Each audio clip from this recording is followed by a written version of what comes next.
Right, so let's get cracking with the first installment of my presentation on the case for Christ, which is based on the book written by Lee Strobel and on the film, which he did, which was truly excellent. And I'm going to present just a couple of sections at a time. So this is going to be a presentation in multiple parts, given its length, as you'll see. Without further ado, let's get going. So we're going to be looking at the issue of Christ and the Bible from a critical perspective, based on evidence from numerous different angles, different types of evidence. The first set of evidence we're going to look at is eyewitness evidence. And as is the case for the whole presentation, all of the content is based on the testimony or perspectives of experts in their field. So the first question is, can the biographies of Jesus, the Gospels, be trusted?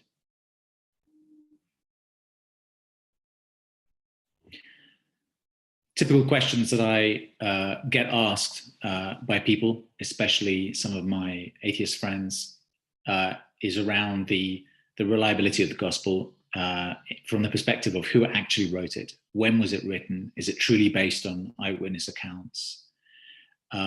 Whether there are theological motivations, whether the fact that these were the followers of Jesus could enable them to be neutral at all. Surely there were distortions or manipulations in terms of the way the Gospels were written, maybe exaggerations. And then the issue of how reliably it was preserved. One of the other things that's said is, when were they written exactly? Some people talk to me about them being written 500 years after Christ, which means that almost none of it could be truly accurate, reliably.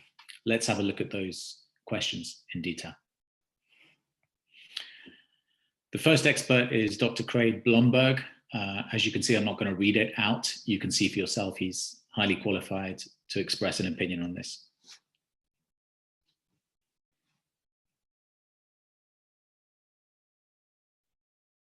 Okay. So who actually wrote the four Gospels? Well, obviously Matthew, Mark, Luke, and John is what they're called. Supposedly Matthew was an apostle, also known as Levi or Levi, the tax collector. And Mark, or John Mark, was a companion of Peter the apostle.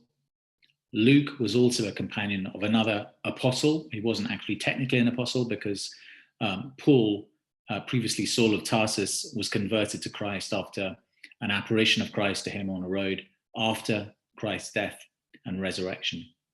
So Luke also wrote not only the Gospel of Luke, but the Acts of the Apostles, and we'll see that in more detail later on. And then John is one of the inner circle of Jesus, son of Zebedee, much beloved by Jesus, and probably the most affectionate towards Jesus, often described as having his head resting on Jesus's chest. Strictly speaking, however, the Gospels are anonymous. They weren't really signed, but the uniform testimony of the early church was that these were indeed the authors. For the first three Gospels, in any case, called the Synoptics, there is a bit of debate around John, because there was a historian called Papias who referred in his writings to two Johns, and therefore it was there was some kind of confusion about whether he was referring to John the Apostle or another John that wrote the Gospel. But other than Papias, there's fair unanimity that John was the Apostle, was the author. In any event, John's Gospel is obviously based on eyewitness material, so that's not in question, as are the other three Gospels. Is there any specific evidence regarding the authorship from outside? Well, yes, there is. Papias of Hierapolis, who we just mentioned, one of the earliest known Christian authors, was recognized as one of the apostolic fathers. He's believed to have known the apostles personally. He said that Mark had carefully and accurately recorded Peter's eyewitness observations and made no mistake, didn't include any false statements. And Matthew had preserved the teachings of Jesus as well. Other than Papias, there was Irenaeus, who also confirmed the traditional authorship of the Gospels. He was a leading Christian theologian of the 2nd century. Matthew published his own gospel among the Hebrews in their own tongue. Mark, assistant to Peter, disciple of Peter, also recorded the substance of Peter's preaching after his departure for Rome. And John wrote his own gospel while he was living in Ephesus in Turkey today. So in summary, the gospels were written by the apostles Matthew and John, by Mark, the companion of the apostle Peter, and by Luke, the historian, companion of Paul. And we can say with certainty that the events recorded are based on direct or indirect eyewitness testimony, given that they were all alive during the time of Jesus. Was there a theological agenda? Isn't it likely that this would prompt them to color and twist the testimony they recorded? It's indeed possible, but in the ancient world, nobody wrote anything down unless there was a reason to learn from it. If we can reconstruct reasonably accurate history from all kinds of other ancient sources, we ought to be able to do that from the Gospels, even though they too are ideological. Some people, mostly anti-Semitic, deny or downplay the horrors of the Holocaust, but it's actually been the Jewish scholars who've created museums, authored books, preserved artifacts, and documented eyewitness testimony on the Holocaust. They do indeed have a very ideological purpose, to ensure that such an atrocity never occurs again, but they have also been the most faithful and objective in their reporting of historical truth. So Christianity was likewise based on certain historical claims that God uniquely entered into time and space in the person of Jesus of Nazareth. So the very ideology that Christians were trying to promote required as careful historical work as possible. How reliably was this testimony preserved until it was finally written down? Standard scholarly dating is as follows. Mark was written in the 70s, Luke in the 80s, and John in the 90s. So still in the lifetime of various eyewitnesses of the life of Jesus, including hostile eyewitnesses who would have served as a corrective if false teachings about Jesus were going around. And that's an important point because in those days, history was passed on orally initially, and it was very, very important to be absolutely factual because otherwise you would have been taken to task.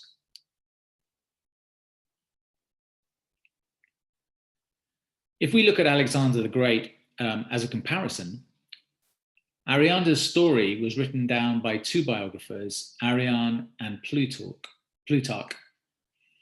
And this was written down over 400 years after Alexander's death in 323 BC. Yet, we consider them generally trustworthy. And there was legendary material that did develop about Alexander, but well after the time that those two writers put pen to scroll. So we can conclude that the first 500 years, in this case, kept Alexander's story pretty much intact, free from what we call legendary corruption. Let's recall that the Gospels were written down 30 to 60 years after the life of Jesus, which is negligible by comparison.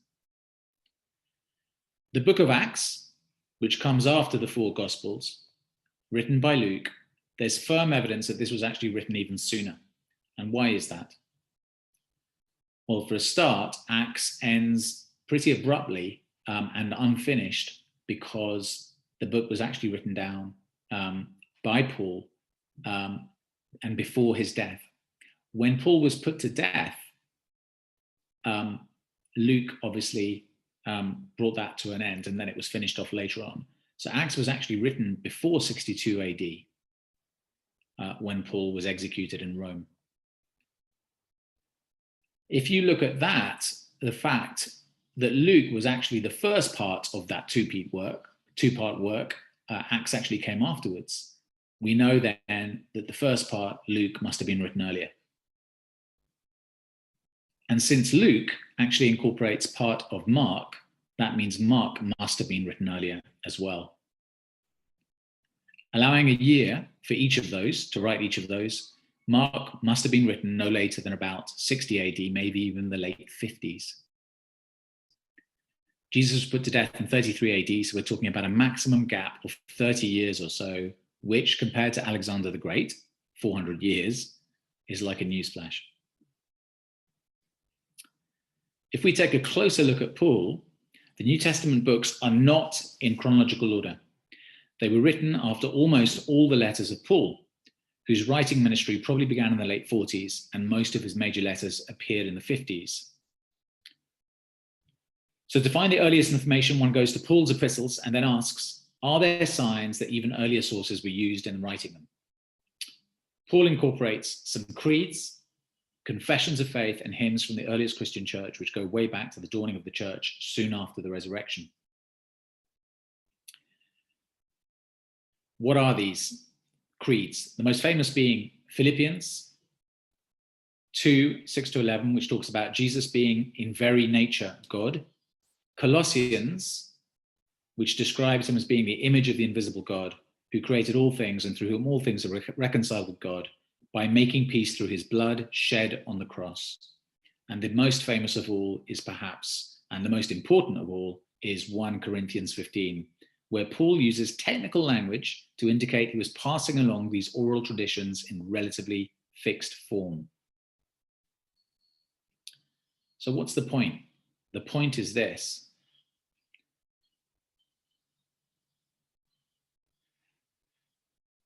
Now you have Paul's conversion, which occurred roughly in 35 AD. The first meeting with the apostles in Jerusalem is thought to have taken place just a couple of years after that, 37 AD. And we know that at some point in time, either in Jerusalem or afterwards, Paul was given the creed, which had already been formulated and used in the earliest church. So you have the key facts about Jesus' death, a detailed list of those to whom he appeared in resurrected form, all dating back to within 2 to 5 years of the events themselves. That's not mythology from many years down the road. You're literally talking as few as 2 years time difference between Jesus' crucifixion and resurrection and the earliest writings of the church.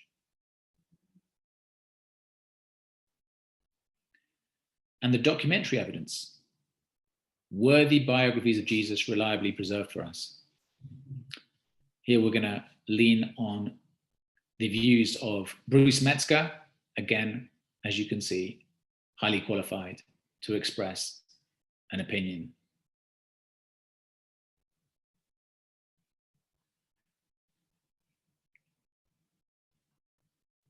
How does the number of New Testament manuscripts contrast with other ancient books? Interesting question. Let's do a comparison. We have Tacitus, Roman historian, Annals of Imperial Rome. Of his book set, volumes 1 to 6 exist today in just one manuscript, which was copied in 850 AD. Volumes 11 to 16 are another manuscript from the 11th century. So there's a long gap between when the time that Tacitus sought this information and wrote it down and the only existing copies. Then you've got Josephus, very important Jewish historian, born in 37 AD. 9 Greek manuscripts of his work, of which the copies only from the 10th to the 12th centuries exist today. The Latin translation exists from the 14th century. So there's just the thinnest of threads connecting these ancient works to the modern world.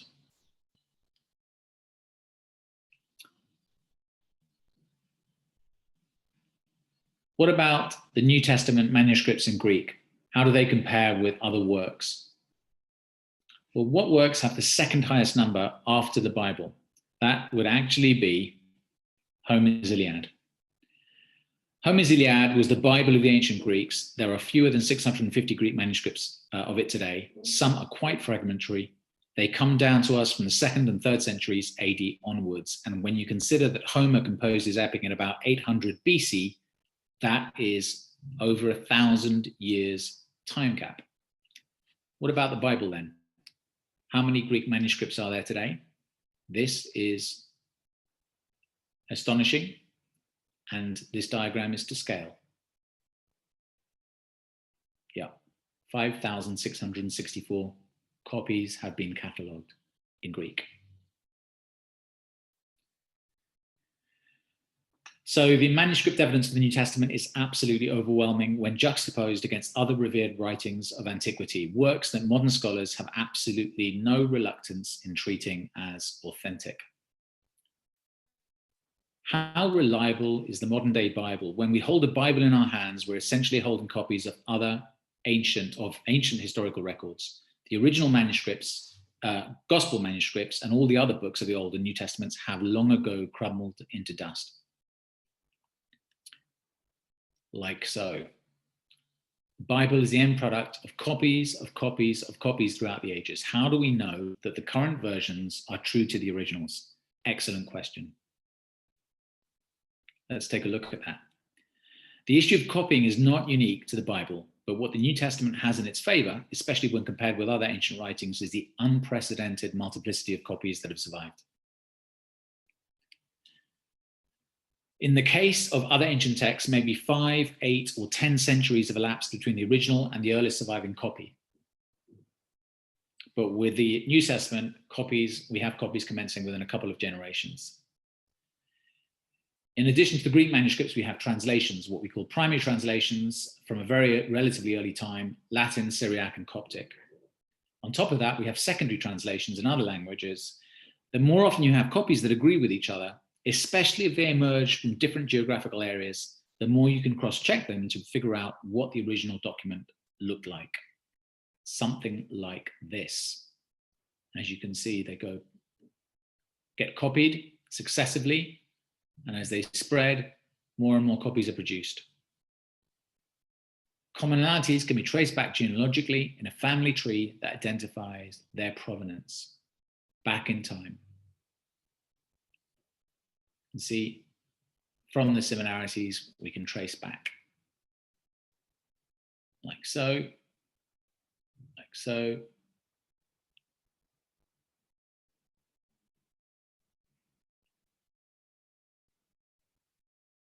And like so.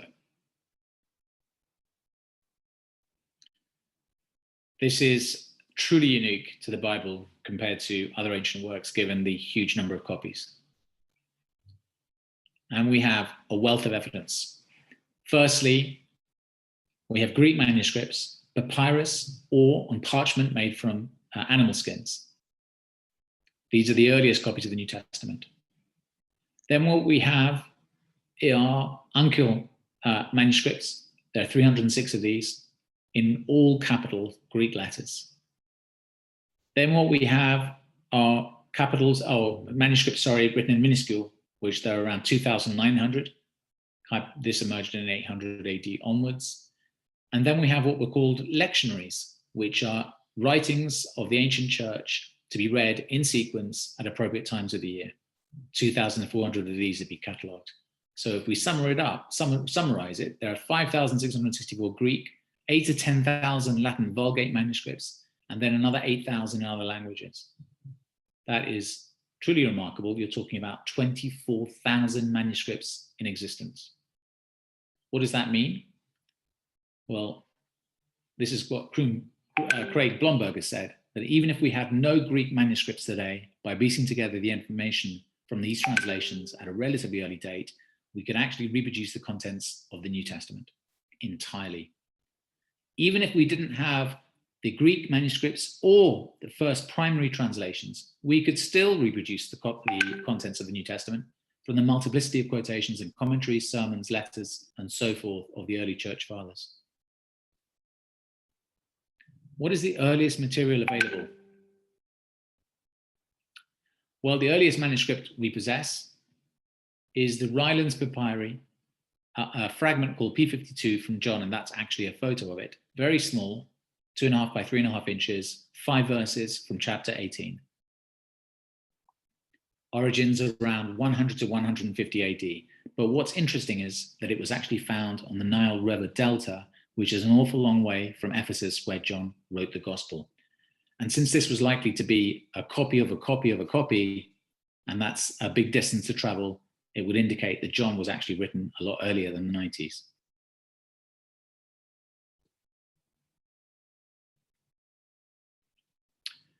There's no body of ancient literature in the world which enjoys such a wealth of good textual attestation as the New Testament, according to F.F. Bruce.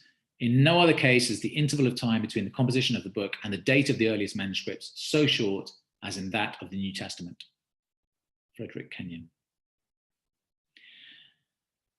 So we can have a huge amount of confidence in the reliability of this early material, especially when comparing it to any other piece of ancient literature. This conclusion is actually shared by numerous experts around the world. What about discrepancies between the manuscripts?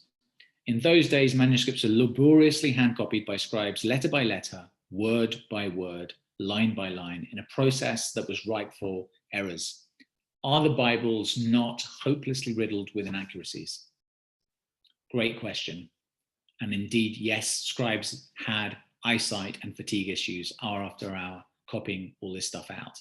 However, the great peculiarity about Greek is that even if words got jumbled up in each sentence, Greek doesn't change its meaning with a change in the order of the words.